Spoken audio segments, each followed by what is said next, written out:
আমাদের এই প্রোগ্রাম আমাদের 16 বছর প্রচেষ্টার সংগ্রামের সমাপ্তির ইতিহাস লিখনের আজকের সমাবেশ।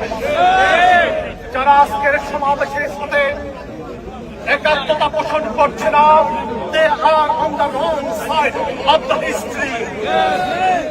তারা বাংলাদেশে ফ্যাসিবাদের বিচার চায় না, তারা বাংলাদেশে ফ্যাসিবাদকে ফিরিয়ে আনতে চায়, তারা সংস্কার চায় না, তারা কোনরকমে চাঞ্চল্য ভাবে ক্ষমতা উপভোগ করার জন্য নির্বাচন দিতে চায়। আপনারা কি তা প্রত্যাখ্যান করবেন? If you want to be on the right side of the history, you must demand reform fast. Reform fast.